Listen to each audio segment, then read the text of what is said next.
When talking about fulfilling its functions, we can see that the smaller and more localised a government is, the more efficient it is.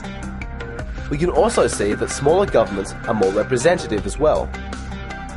The village to the east of our original village has a government that is much more active in its inhabitants' lives. It has been this way for generations, and the population is happy for the government to dictate whose turn it is to fetch the water and how people can build their houses. There is also a tax on the household's daily hunt so that the entire population can be fed at the community feast each night. This is a tradition that is shared by 15 of the region's villages. The village to the west does not share this tradition, and its inhabitants are free to keep their food to themselves. On the whole, the inhabitants of both villages are satisfied with the status quo. If someone from the eastern village feels that their tradition is beneficial because it helps build community, he can travel to the western village and attempt to convince the population of its merits. If his campaign is successful, he will persuade the western village to adopt the tradition, and they can enforce it by law. There is nothing wrong with this, because if the laws are changed, it will only be because the population was in favour of it. But what happens if the individual from the eastern village is unsuccessful? He refuses to give up, utterly convinced of the superiority of his village's position on the issue, even if the western village cannot see it. He then convinces the 15 villagers who share the tradition to vote for the central regional government to assume authority over laws regarding food distribution. While this is a very simplified example, the principle is sound. The smaller government is, the more likely they are to legislate according to the region's unique needs, and the easier it is for the region's inhabitants to influence the policies that affect them. When governments get bigger and more centralised, diversity becomes harder to take into account when legislating, and for those in the minority position, influencing policy becomes almost impossible. The brutal truth about democracy is that the majority rules, and the laws can never represent the views of each individual. This is why the best interest of individuals is to keep governments as small and localised as possible, so that the majority is a small enough number that policy can be easily changed to suit the electorate, and so people can choose the government or village that best suits their views. The smaller government is, the more likely your taxes will go towards something that you will use. History is littered with countless examples of those who abuse their position in power, succumb to corruption, and betray the interests of those they supposedly represent. The reason for this is because positions in government allow individuals to make decisions for other individuals, and this confers to them significantly more power than the average citizen. The universal truth is, power corrupts, and absolute power corrupts absolutely. With this in mind, the logical size of government would be as small as is practically possible. There are some areas of government that are not practical to be dealt with by small local governments, like the running of a national defence force. One would then expect that the highest levels of government would be subject to the most intense scrutiny. Unfortunately, this is not the case. Big governments have very low levels of accountability. The average person on the street barely trusts his local government councillors not to skim a few dollars here and there. And yet, at this level of government, meetings minutes are available to the public, and budgets can be scrutinised by everyday citizens. Let's return to our village's example. Let's assume that there is a scandal going on in a village to the north about a conflict of interest from one of the government's representatives. Being in such a small village, all of the citizens know each other personally, and so when this representative hired the Northern Builders Company to renovate the community centre, it was quickly found out that he had a close friendship with the man who owned the company. The plans were thrown out because people took notice of the $50,000 cost, almost 20% of that year's budget.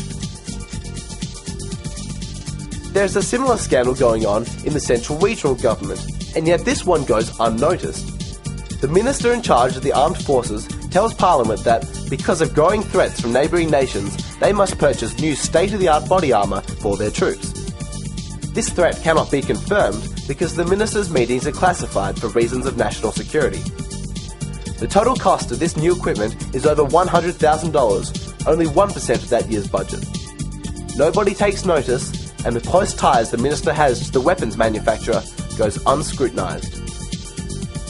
Ultimately, even if we refuse to believe that our big government leaders could be corrupt, we must recognise that corruption in their position means a lot worse consequences that can ever occur in small government.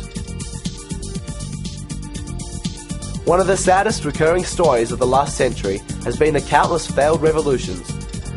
People of a nation overthrowing a repressive dictator from his position at the head of a big government and replacing him with a man who vows to end the corruption and tyranny, only to suffer the same injustice from this new individual. The fatal flaw is assuming that there is something wrong with the man and not the system. But the key is not trying to place this enormous authority with the right person, but to strip all individuals of such power. Whatever authority is needed to govern the people, the most logical way to distribute authority is over as many people or bodies as possible, not to centralize it in the hands of the few. This is particularly important regarding big business and large corporations. Many people argue that we need big government to protect us against these companies and fail to realize that it is through the existence of big government that big business has become so powerful. They are in partnership.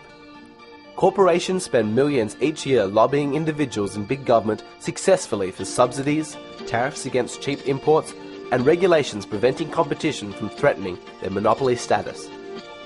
If power was not so centralized, corporations would struggle to receive the benefits they currently receive from big government. To truly bring down the monopolies of big corporations, free competition must be allowed to prosper, and this means putting the consumer, not big government, in charge. After so many years of war, many people are still asking, when will it stop? After World War I, people assumed that war would become a thing of the past, and yet almost 100 years later, it seems as if wars are as common as ever. But why? Only a minute percentage of the population is ever in favour of war, and the overwhelming majority would prefer to live in peace and harmony. In our quest for world peace, are we making the same mistakes again?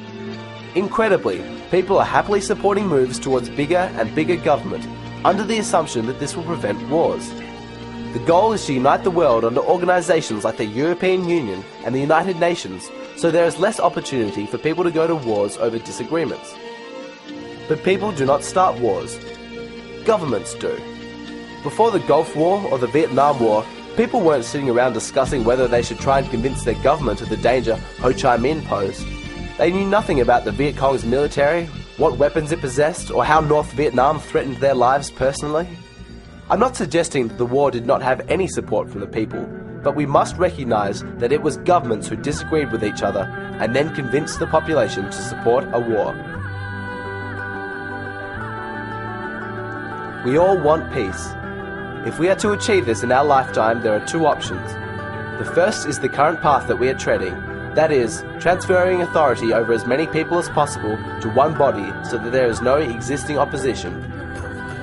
The second is to strip all governments of their authority over us that gives them the power to make war. The likelihood is that both options will be successful in bringing an end to wars. But if we want personal freedom, a representative and accountable government, and equality among all individuals, we must say no to big government.